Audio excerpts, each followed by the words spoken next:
नमस्कार। हा व्हिडिओ मराठी भाषामध्ये होणार आहे आणि हा व्हिडिओ आमच्या चॅनलवर पहिल्यांदा मी माझ्या काकनाळ गावासाठी समर्पित करत आहे। मी काकनाळ गावचा आहे। हे गाव भालकी तालुक्यामध्ये येतो। आजचा व्हिडिओचा टॉपिक खूप जरुरी आहे, खूप महत्त्वाचा आहे। संपूर्ण महाराष्ट्रामध्ये, पूर्ण कर्नाटकामध्ये, पूर्ण देशामध्ये अनेक अवगुण आमच्या भारत देशामध्ये चालत आहेत आणि या अवगुणाचा विरोध करणं, या गलत गोष्टींचा विरोध करणं आपलं दायित्व आहे, आपलं धर्म आहे। या धर्माचं मी पण पालन करत आहे। लक्ष्मीपूजन आम्ही आमच्या गावामध्ये अगर या चॅनलवरती अनेक गावचे अनेक जागेचे लोक बघत आहेत, तरी सर्वांना मी संबोधित करत सांगत आहे, आम्ही आमच्या गावामध्ये 5 दिवसाची लक्ष्मीपूजन केलेलं आहे। आणि लक्ष्मीपूजा का असते आपण सुरुवातीपासून एंडपर्यंत खूप चांगल्या पद्धतीमध्ये मी तुम्हाला एक्सप्लेन करणार आहे। तरी सर्वजण ध्यानपूर्वक हा व्हिडिओ बघावा अशी सर्वांना नम्र विनंती। गोष्ट फक्त माझं गाव काकनाळची नसून संपूर्ण हिंदू धर्माचे आहे, परंतु संपूर्ण सनातन धर्माचे आहे। आणि हे धर्म कसं आपण गलत करत आहे, कसं आम्ही अज्ञानतामध्ये काम करत आहे, या व्हिडिओमध्ये पूर्णपणे मी एक्सप्लेन करत आहे। ध्यानपूर्वक तुम्ही ऐकताल अशी अपेक्षा करतो। सगळ्यात पहिला क्वेश्चन, लक्ष्मीपूजा आपण का करतो? लक्ष्मीपूजा का जरुरी आहे? लक्ष्मीचा मतलब काय? लक्ष्मीला आपण पैशाचा प्रतीक मानला जातो, जसे की सरस्वती ज्ञानचा प्रतीक आहे। सरस्वती म्हणजे आम्ही शिक्षणाला सन्मान देतो। जर तुम्ही शिक्षणाला सन्मान देऊ शकत नाही तर तुमच्या इथे लक्ष्मी कधीच येणार नाही, तुमच्या इथं धर्म कधीच येणार नाही, तुमच्या इथं पैसे कधीच येणार नाहीत। तुम्हाला जर धन पाहिजे असेल तर तुम्हाला शिक्षणाचा सन्मान द्यावा लागते। आणि शिकत असलेला तुमच्या गावचा मुलगा एक विद्यार्थी असून मी माझे मत प्रकट करणार आहे, माझे विचार तुमच्यासमोर ठेवणार आहे। तुम्ही तुमचं पूर्व अनुमान बाजूला ठेवून माझी गोष्टी ऐकताल अशी अपेक्षा करतो। का माता देवी खरंच बलिदान मागत आहे कोणत्या तर शेळीच्या लेकराची या अनेक दुसऱ्या प्राण्याची? तुम्हाला का खरंच कुणाचं प्राण्याला मारल्याने माता लक्ष्मी खुश होणार आहे आणि माता लक्ष्मीला चांगलं वाटणार आहे तुमचा हा कर्तृत्व? तर नाही। जे जनावराचं काम आहे की जनावर स्वतःच्या सुखासाठी, स्वतःच्या खाण्यासाठी, स्वतःच्या टेस्टसाठी दुसऱ्या प्राण्याला मारून खाते। हे जनावर खाते, माणूस खात नाही। सगळ्यात पहिले मी का या विषयावर बोलायला चुनलो, मी का बरं या विषयावर बोलण्यासाठी ठरवलेलं आहे? याचं कारण एकच आहे, मी शिकत आहे आणि माझी जिम्मेदारी आहे। मी माझ्या गावावर प्रेम करतो आणि माझं गावामध्ये काही गलत होत असेल तर या गलतचा विरोध करणं माझं धर्म आहे आणि या धर्माचं पालन मला करावंच लागणार आहे। Number 1 point. दुसरी गोष्ट हे आहे की बळी कुठून आपण ऐकला, कोणत्या ग्रंथामधून, कोणत्या माध्यमातून, कोणत्या ऋषीपासून तुम्ही ऐकलेलं आहे? जर कोणापाशी साक्ष असेल तर मला देऊ शकता की कोणत्या ग्रंथामधून, कोणत्या ऋषीमुनीपासून तुम्ही ऐकलेलं आहे की माता लक्ष्मी, अंबाबाई देवी तुम्हाला कोणत्या तर प्राण्याची बळी मागत आहे? जर खरं तर ही गोष्ट गलत आहे। महाभारत वेदांतपासून हर गोष्टीचं साक्ष माझ्याजवळ आहेत। तुम्ही म्हणलं तर पुढच्या व्हिडिओमध्ये मी साक्षसुद्धा तुमच्यासमोर ठेवेन।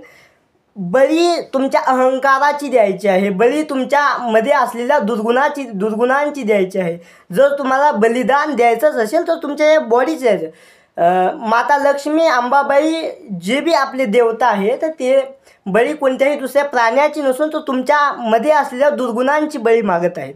तुमच्यामध्ये जे अहंकार आहे त्या अहंकाराची बळी मागत आहेत। परंतु तुम्ही निर्लज्ज, अशिक्षित असल्यामुळे, तुमच्यामध्ये ज्ञान नसल्यामुळे, मूर्खता असल्यामुळे मी हे शब्द या कारणामुळे यूज करत आहे।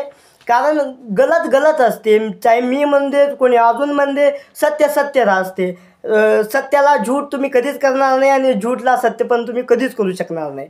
Number 1 point. दुसरा पॉईंट, तिसरा पॉईंट, बळी का द्यावे, कुठून, कोणत्या ग्रंथा? माझं क्वेश्चन आहे माझ्या गावकऱ्यांना, काकनाळ गावातील संपूर्ण बांधवांना, संपूर्ण नागरिकांना माझं क्वेश्चन आहे की असं तुम्ही कुठं ऐकलेलं आहे? असं कोणत्या ग्रंथामध्ये, कोणत्या ऋषीमुनीने तुम्हाला सांगितलेलं आहे की जर तुम्हाला माते लक्ष्मीला प्रसन्न करायचं असेल तर शेळीच्या लेकराला या कोणत्याही प्राण्याला मारा? असं कुठं सांगितलेलं आहे? जर हे गलत आहे, जर हे तुमच्या स्वार्थासाठी करत आहात तर ही गलत गोष्ट आहे। या गलत गोष्टीचा पुरजोर विरोध होणारच आहे। आमच्या गावामध्ये आम्ही 5 दिवसाची लक्ष्मीपूजन केलं आणि याचं जिम्मेदारी पूर्ण गावाला घ्यायला पाहिजे। याची जिम्मेदारी काही 2-4 माणसावाला मी अजिबात देणार नाही, कुणाचं नाव अजिबात घेणार नाही। कारण तुम्ही नाव घेतलो, कोणत्याही खास व्यक्तीला आपण बोललो तर हे गलत आहे। संपूर्ण हे सामाजिक कार्यक्रम असते, या गोष्टींवर आपला फोकस करणं जरुरी आहे असे मला वाटते। महाभारतामध्ये, वेदामध्ये अहिंसाला महत्त्व दिलेलं आहे। कोणत्याच किमतीवर धर्मासाठी हिंसा संभवच नाही. धर्म व्यक्तीच्या चेतनाचा विस्तार करण्यासाठी असतो. धर्म सत्याकडे जाण्याचा असतो. धर्म खोज करण्याचा असतो. तुम्ही धर्माला पारंपरिक दृष्टिकोनातून खराब करण्याचं काम करत आहे. तुम्ही धर्मविरोधी आहात. जर तुम्हाला वाटत असेल की हेच धर्म आहे ते गलत आहे. आणि जर तुम्हाला साक्ष हवे असतील की मी जे बोलत आहे हे महाभारतामध्ये आहे, वेदामध्ये आहे, आणि वेद आणि महाभारत जर तुमच्या धर्माचे मेन पुस्तकं आहेत तर या पुस्तकांना मानणं, या पुस्तकाचं पालन करणं हे तुमचं महत्त्वाचं दायित्व आहे आणि कर्तव्य आहे. जर तुम्ही याचं दायित्व, हे कर्तव्य पालन नाही करत असाल तर तुम्ही या धर्माचे सुद्धा राहू शकणार नाही. तुम्ही या ग्रंथांचे सुद्धा विरोधी आहेत. या गोष्टींवर समजणं, दिमाग लावून समजणं खूप जरुरी गोष्ट आहे. जर तुम्ही नाही समजला तर तुमच्या हातून होत असलेले गलत कामं होत राहणार. मी या ठिकाणी ॲनिमल राईट्सची गोष्ट करत नाही. मी ॲनिमल राईट्सच्या हिसाबाने गलत होतेच. कानूनी हिसाबानं आम्ही कोणती गोष्ट गलत आहे हे तर ठीक आहे. नैतिक आधार बी तर आहे. आपलं नैतिक आधार पण आहे ना. तुमची नैतिकता तुम्ही कसं वागत आहे याच्यावरून दिसते. जनावरासारख्याला नाचून कोणत्याही प्राण्याला मारून तुमची नैतिकता स्पष्ट होणार नाही. जर तुम्हाला नैतिक बनायचं असेल तर तुम्हाला जे खरं मुद्दे आहेत, जे जरुरी मुद्दे आहेत, ज्यांच्यावर आपल्याला वार्तालाप करायची इच्छा आहे, ज्यांच्यावर आपल्याला बोलावे लागेल, जे करावं लागेल ते करणं खूप जरुरी आहे. तर धर्माच्या नावावर हे जो गलत गोष्टी होत आहेत, मी हा व्हिडिओ याच कारणामुळे बनवत आहे, याचा विरोध करत आहे आणि हे गलत आहे. आमच्या गावामध्ये 5 दिवसाची लक्ष्मी आहे आणि आम्ही खूप 2 दिवस जेवणाची सुद्धा सोय केलो होतो संपूर्ण गावामध्ये आणि खूप चांगल्या पद्धतीनं आम्ही या लक्ष्मीपूजनचा सण पार पाडला. मी 2 टाईम जेवला जर कॉमेडीमध्ये सांगायचं असेल तर. लेकिन का आहे, मी का याचा विरोध करत आहे. काही लोक म्हणतात तू ह्याच खास धर्माचे खास लोक जास्त खातात त्यांचा विरोध का करत नाहीस. मी माझं घर चांगलं असल्यानंतरच दुसऱ्याच्या घरला जाऊ ना. मी माझं गाव चांगलं झाल्यानंतर, मी माझ्या गावामध्ये शोर झालो की माझं गाव ठीक आहे तरच दुसऱ्या गावाबद्दल काही बोलायला येते. त्याच पद्धतीनं सगळ्यात चांगली गोष्ट ही की या लक्ष्मीपूजनच्या कार्यक्रमामध्ये सर्व धर्माचे, सर्व जातीचे लोक आलेले होते, पण गलत करायला आलेले होते. आम्ही सर्वजण एकताची गोष्ट आम्ही करतो, पण गलत कामासाठी नाही. हे गलत काम गलत आहे. लक्ष्मीपूजनचं जर कुणाला हे भ्रम होत असेल की मी लक्ष्मीपूजनचा विरोध करत आहे तर अजिबात नाही. मी लक्ष्मीपूजनच्या नावावर करण्यात आलेल्या अज्ञानताचा विरोध करत आहे. मी तुमच्या मूर्खताचा विरोध करत आहे जे तुम्ही लक्ष्मीपूजनच्या माध्यमातून. असं नाही मी गलत बोलत आहे असं तुम्हाला वाटत असेल तर ग्रंथ ऋषीमुनी दाखवा कोणत्या पुस्तकामध्ये कुठे. आणि ग्रंथ 2 प्रकारचे आहे. एक श्रुती जे असते म्हणजे वेद.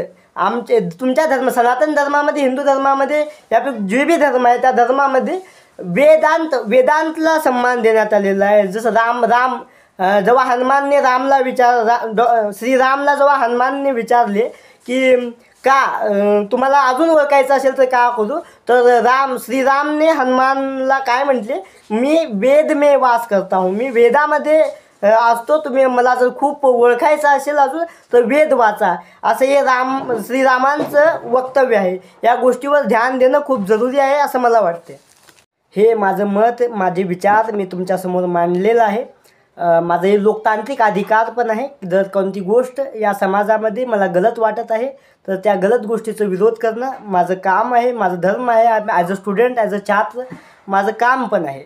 तरी मी BSW bachelor in social work शिकत आहे.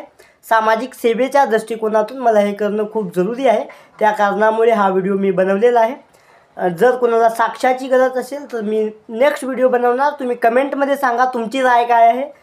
तुमचं पण समर्थन असेल तर कमेंटमध्ये मला सांगू शकता. धन्यवाद. Thank you very much.